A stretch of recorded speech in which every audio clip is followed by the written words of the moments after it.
Call of Duty just officially revealed the Black Ops 6 Season 3 roadmap, and it includes a lot of content. I'm talking about over 5 weapons, a new zombies map, and plenty more. Season 3 is shaping up to be awesome for multiplayer, zombies, and Warzone. So in case you missed it, there were breaking news that revealed that Season 3 will be officially arriving a day earlier on April 2nd at 9 AM Pacific time instead of April 3rd, with Warzone and Verdansk Season 3 updates still arriving on April 3rd. I made a video detailing everything you need to know about the return of Verdansk. Make sure to go watch that video after watching this video, of course. But yeah, let's begin with the multiplayer side of things first. First of all, we have 5 new maps and a variant coming in Season 3. First of all, we have a brand new map called Barrage. It's going to be available at launch. It's a new 6v6 medium-sized map which will be taking place in 1968 Vietnam. For our second map, it's called Nomad. It will be available at launch. It's a brand new 6v6 and strike 2v2 small sized map. It will be taking place in 1986 Afghanistan, and it will also feature a zipline that should make things very interesting. For our third map, it's the return of a fan favorite iconic map from Black Ops 1, and that is of course none other than Firing Range, which will be available at launch. Now if you stayed all the way to the end of my previous video, then you would know about this. It was confirmed. So yeah, Firing Range is back. Definitely a very massive W if I say so myself. Then we move on to another brand new map, and it's called Haven. It will be available mid-season. This is a new 6v6 medium-sized map which takes place in 1991 KGB safe house in Russia. Now we move on to our fifth weapon called Signal. It will be available mid-season. It's a brand new 6v6 and strike 2v2 small-sized map. It will be taking place in 1968 Number Station. This map is a callback to the ending of Black Ops 1. Of course, if you've played Black Ops 1, you would know the ending takes place at a number station in an ocean rig or a submarine. So like I said, this map is going to be a callback to the ending of Black Ops 1. And for our sixth and final map in Season 3 is going to be a new variant of Nuketown, which is called Blazetown. It will be available at mid-season, and you guys guessed it by now, it's a new Nuketown variant for 420. Moving on from that, Season 3 will see the addition of 6 new weapons. Well, technically 4 of them are returned from the original Verdansk. First of all, we have the return Kilo 141. It will be available at launch, and in order to unlock this weapon, all you have to do is at the launch of Season 3, you have to launch into Warzone, and boom, as long as you do that, you will be given the Kilo 141 for free. Then we move on to our second return weapon. Is going to be the CR56 AMAX. It will be available at launch via the Battle Pass page 6. For our third return weapon is going to be the HDR Sniper. It will also be available at launch via the Battle Pass page 3. Moving on from that, we again have the fourth return weapon, and that's going to be the Calisticks, also available at launch, but it will be unlockable via an event reward, which is going to be the return of Verdansk event. We move on to our fifth weapon and our first brand new weapon in Season 3 of Black Ops 6. It's going to be the Ladra. It will be available mid-season via an event reward. This is going to be a fully automatic submachine gun with extreme rate of fire, excellent range, and low recoil. I can already see this is going to be overpowered 100%. And we move on to our sixth and final weapon. Is going to be none other than the nail gun. It will be also available in season and also unlockable via an event reward. Now if you played the previous Black Ops games, then you would know the nail gun is actually a returned weapon. We saw it in Black Ops Cold War and also in Black Ops 3 when it was called the DIY-11. And as one of the topic of weapons, let's move on and talk about the weapon attachments. For our first weapon attachment is going to be the SWAT 556 Grow conversion. Basically, it's going to turn the SWAT 556 into the original Verdansk Grow. It's going to be absolutely amazing. Alongside that, we'll also be getting the monolithic suppressor. It will be available at launch. Oh, and before I forget, the Grow conversion will also be available at launch via the Battle Pass page 5. But for the monolithic suppressor, it will be available for all weapons in the game except the A as well. Now correct me if I'm wrong, but in previous Call of Duty games, the monolithic suppressor used to just simply be one of the suppressors that you can use in game,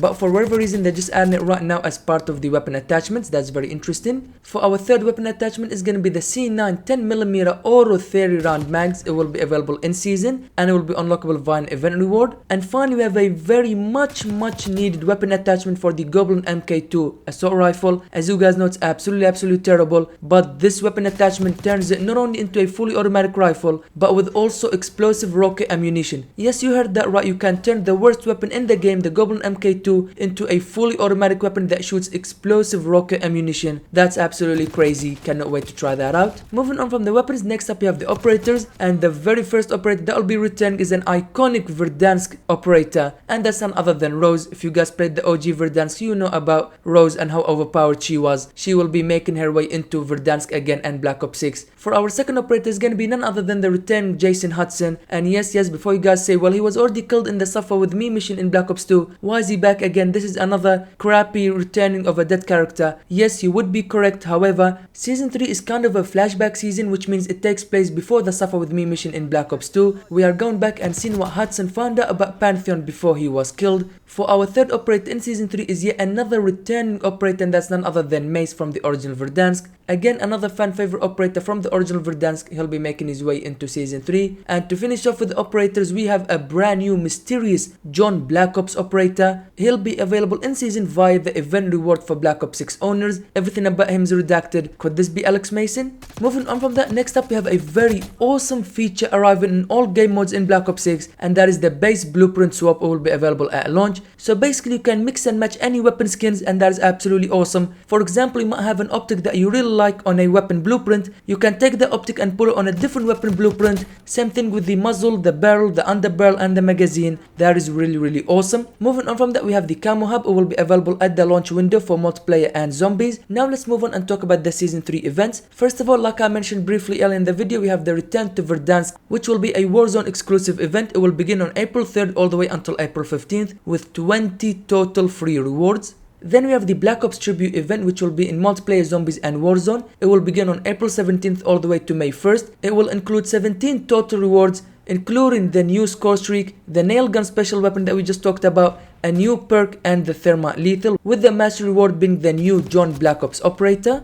Alongside all of that, we'll be getting two fan favorite returning game modes. First of all, a sharpshooter. It will be available at launch, and basically every player will be assigned a loadout which changes every 45 seconds. So every 45 seconds you get a new loadout, which is going to be absolutely crazy. And for going on kill streaks, you will be rewarded. For the first elimination, you will get increased movement speed. For 2 eliminations, you'll get increased reload speed. For 3 eliminations, you'll get increased sprint recovery speed. For 4 eliminations, you'll get increased ADS speed. And finally, for the 5th elimination, or for a bloodthirsty, you will earn double score for eliminating enemies. For our second return mode is going to be none other than the fan favorite Demolition. It will be available in the launch window, and basically 2 teams each will alternate between attacking and defending 2 bomb sites. And for our third and final game mode in Season 3 is called Joint Operation. It's a new limited time mode, will be available in Season, and basically you will play one single match, but you will cycle between 5 different game modes, which include Team Deathmatch, Domination, Hardpoint, HVT and Kill Confirmed, while also having variety of changing effects. For example, you might get double health,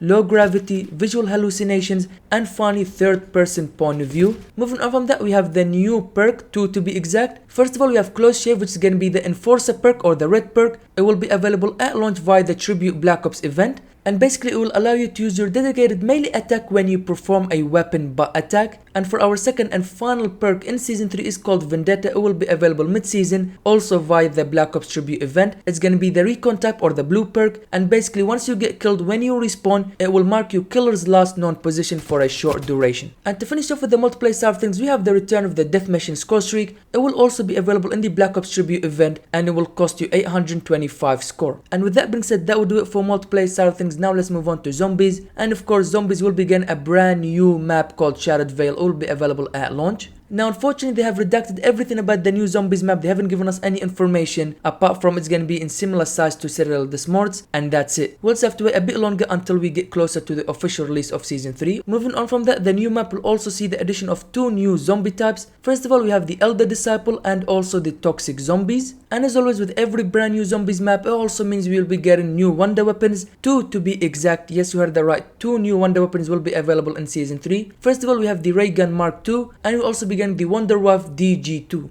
And of course, it goes without saying, a new zombies map also comes with its own main Easter egg or main quest and side quests. And Shattered Veil will be no different. I cannot wait to see where the story progresses next. Very interesting. Alongside all of that, zombies also began a new perk called the Double Tap. Now if you've played previous Black Ops Zombies, you all know about the Double Tap. It has not been seen in almost a decade, and now it is returned in Black Ops 6, and of course it will have its augments as well, 3 major and 3 minor. Next up, Season 3 will see the addition of 3 new Gobblegums. First of all, we have the Tactical Diffusion. It's going to be rare. It disables the next nuke power-up explosion you activated and gives everyone 2000 essence instead. The second one is called the Support Group. It's going to be legendary. Gobble up this tasty Gobblegum to acquire the ARC XD, Mangala Cannon, Sentry Gun and the Mutant Injection support items. And finally we have the Die Pitch, which is going to be whimsical. Zombies have high-pitched voices last 3 minutes. Not gonna lie to you guys, that's going to be very cool and funny to see. And of course, the Death Machine will also be making its way into zombies, but it will cost you 1750 salvage. Moving on from that, Zombies will begin a new game mode called Team Cranked. It will be available at the launch window, which means a week and a half after launch of Season 3. And just as the name suggests, this is going to be very similar to the normal Cranked mode,